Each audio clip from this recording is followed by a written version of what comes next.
to Money Hunt Small Business Challenge. Our guest today is Anthony McKinney of First Shuttle Service in Stamford, Connecticut, who needs to get out of the day-to-day grind of running his business so he can build his business. Anthony, welcome to Money Hunt. Thank you very much. Here the folks are going to help you solve your problem. Tom Moran is president of Shearwater Alliances, a leading business development consulting firm based in Dennis, Massachusetts. Tom has worked with a lot of companies in your exact situation, Anthony. Next, Joe Thomas is a leading time management consultant with Franklin Covey in Salt Lake City, Utah, who's going to teach you the 7+ habits of getting out of the day-to-day grind of your business. And last but not least, Anthony, you've got me.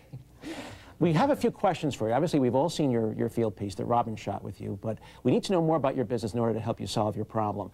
I want to know, where do you find your employees? How do you train them? Tell us a little bit about that.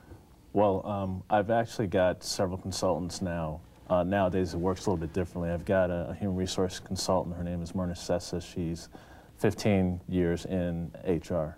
So basically, she starts the ball rolling by various means of tracking or locating employees. And then what she'll do is, if she thinks that they fit the bill, then she'll say, I need to see them. If not, they go on their merry way. So she actually sets that up. So she comes to the big, but don't you train these guys as part of their training that, look, you got to really respect the schedule. If there's a problem, you got to help out each other. Do you do any of that kind of stuff as part of your training? Yeah, actually, we're in transition at this point, but the person responsible for training has been my father. And he is now fully retired in North Carolina, so he's not around. Hence the driver manager, whose name is Joseph Purpura. He basically is responsible for training. And I do recognize some of my issues is that I think that training should come from the source, the horse's mouth, if you would. How frequently do you have meetings with the entire company to talk about your goals and objectives and strategy? About once a month. Okay. About once a month. All right. You said you recognize some of the issues. From your perspective, what are all of the top issues you face?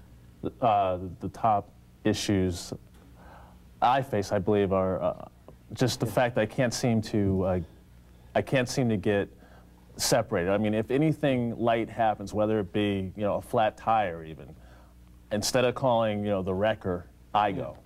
Let's talk about that, Anthony. Okay. I mean, let's face it, when someone calls in, let's say that guy, you said that he had a tummy ache or something, right. Don't you ever say to these guys, well, look, okay, I'll bail you out this time, but look, this guy's going to have a problem tomorrow. I need you to cover for him and do a double shift. I mean, do you do that with them?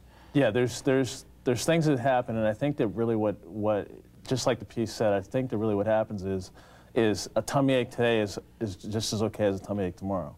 There's no, it sort of just seems like regardless what the circumstance is, there is coverage unless I'm hospitalized. I think that's where the difference would be. What's the process when someone calls in sick? Where does the call go to, and how do schedules get reallocated? Basically, the call first comes through to Joseph. If Joseph, who's again the manager, one of the managers, if he cannot deal with that, then it gets filed through the dispatch, and then they kind of contact me.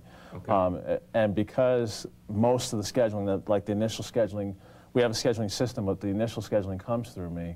I'm the quickest resolution in pinpointing who's available and who's not. I think another problem is that now you're trying to call somebody who's off to tell them they're on. Sure. Are there drivers regularly on call? There actually is one backup on call usually.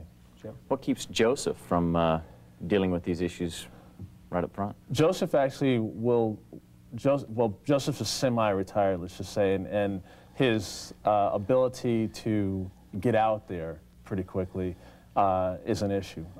But he's real good, like mentally. He thinks things through pretty good and all that. But I just think that there's such a thing as too much work for Joseph as well. You mentioned on the taping that you have trouble sometimes getting people to do it your way. When you say your way, tell me a little bit more about that. Well, quite frankly, I mean, if I'm picking you up at the airport and you've got a 40-pound bag, often you'll look around the airports and see other services walking out with the sign, and there's a little old lady carrying the bag. Okay, Anthony, is there anything else we can help you with here on the show before we send you off stage and try to solve your problem? Yeah, Cliff. Do any of you gentlemen want to drive a minivan? Well, I don't know if I'll take you up on that, but we'll definitely try to help you out any other way we can. Our Money Hunt mentors are now going to meet behind closed doors and see what we can do to help Anthony get out from behind the wheel so he can get behind the wheel right after this.